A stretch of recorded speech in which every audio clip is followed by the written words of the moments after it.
A EPK é a Escola Preparatória de Cadetes da Aeronáutica. Essa questão foi aplicada no ano de 2001, né? Aí o aluno fala, poxa, é antiga, tem tempo. Gente, mas é aquele negócio. Questões de concurso, gente, não tem muita coisa de data, de época, né? Claro, se eu for voltar anos 1940, 1950, aí fica complicado. O importante é a gente treinar e rever e refazer questões que está sempre aparecendo todo ano, tá bom? Eu vou vindo aos anos, né? Aos pouquinhos a gente vai crescendo, chegando até a prova do ano passado, tá claro? Bom, essa questão fala o seguinte, olha só. Assim, deixa eu só colocar aqui. A Escola Preparatória de Cadetes da Aeronáutica, né, ela prepara, como o nome está dizendo, cadete da aeronáutica, né, e ela é a nível de ensino médio, ou seja, o aluno conclui o ensino fundamental, ele está apto então a prestar concurso para a Escola Preparatória de Cadetes da Aeronáutica. Então é a passagem do ensino médio, do ensino fundamental para o ensino médio. Você conclui o ensino fundamental, você está em condições, claro, dependendo de uma série de requisitos para o concurso, né, de prestar concurso e está apto a fazer essa prova da EPCAR, tá bom? Diz assim a questão. Uma escola tem 18 professores. Um deles se aposenta e é substituído por um professor de 22 anos. Com isso, a média das idades dos professores diminui de 2 anos. A idade em anos do professor que se aposentou são 4 itens, é uma tradição de EPCAR apresentar sempre 4 itens de respostas, uma delas é a resposta correta. Tá bom? Vamos fazer, gente? A questão não é simples, ela não é tão imediata, a resolução dela é trabalhosa. Não é trabalhosa, você conseguir, né, transformar essa linguagem numa linguagem matemática não é tão simples, tá? Vamos ver como é que a gente vai fazer, olha só.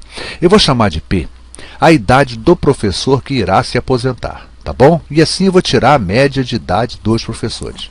Vocês concordam que a escola tem 18 professores, ou seja, nós temos 17 professores e mais esse que estará se aposentando, perfeito? Olha só, como é que eu vou calcular a média?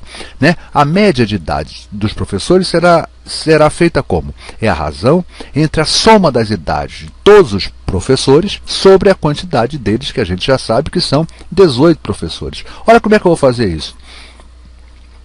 Eu sei que é a soma de 17 professores mais a idade, né, desse professor que irá se aposentar. Então é a soma das idades dos outros 17 professores mais a idade desse professor. Isso aqui, se eu dividir por 18, eu tenho a média de idade com o professor que irá se aposentar. Perfeito? Bom, com a aposentadoria desse professor, qual será a nova média? Bom, saiu esse professor e entrou um professor de 22 anos, né? Qual será a nova média? Bom, será a soma dos 17 professores que não se meteram na confusão, que não são, né? São os mesmos, né? Que não vão se aposentar, mais esse novo professor que tem 22 anos, mais 22, esse é o somatório, né, atual, novo, com a aposentadoria do antigo professor, né? De quem? É a soma dos 17 professores que ficaram, mais esse que entrou de 22 anos, esse é o somatório das idades atual, sobre, claro, a mesma quantidade de 18 professores, perfeito? E aí o problema nos informa o seguinte, essa nova média é 2 anos aqui. Nos é informado que essa nova média é 2 anos menor que a média inicial, ou seja, essa média, perfeito? É menor que essa média. De tal maneira o quê? Se eu pegar a média com o professor que irá se aposentar, diminuir da nova média com o professor que entrou de 22 anos, eu tenho que essa diferença me dá 2 anos. Olha lá. A média antiga com o professor menos a média nova, isso vai dar 2. Perfeito? Então, gente, vamos lá resolver essa equaçãozinha? Tranquilo, você vai ver que a soma dos 17 vai desaparecer do problema, vamos ficar somente com a idade do professor que irá se aposentar. Perfeito? Eu tenho aqui uma equação inteira, apesar de ter fração, né?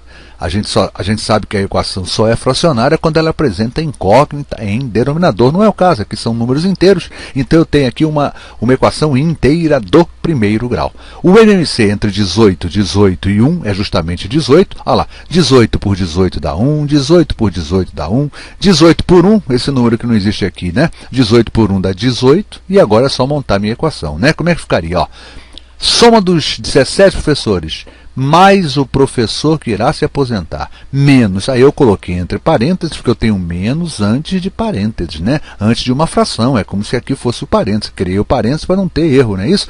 Então a soma de 17, mais o professor a idade do professor que irá se aposentar, menos quem? A soma dos 17 professores, mais esse novo que entrou, 22 anos, isso é igual a quanto? Agora sim, 18 vezes 2, 36, perfeito? Vamos desenvolver isso aqui, ó.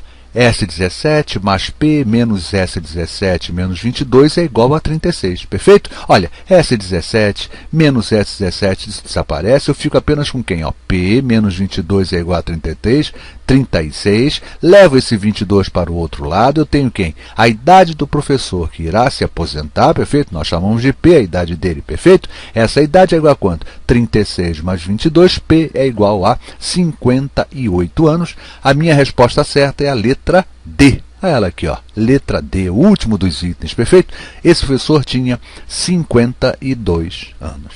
Tá claro? Então, quer dizer, eu não vou saber, né, o somatório das idades, né, dos outros professores. Não é isso que está me interessando. Está me interessando apenas a idade do professor que se aposentou. Perfeito? O grande problema, o grande detalhe, o grande problema desse problema é essa montagem, né? É a gente lembrar de usar a soma dos 17 que não entraram, porque aí eu tenho condição de saber qual é a média. Perfeito? Tá bom, gente? Dá uma olhadinha, dá um tempo, não é uma questão imediata, só essa montagem é que é o mais difícil do problema. Tá certo? Quem lhes falou foi o professor Luiz Fernando Reis, responsável pelo site matematicamuitofácil.com.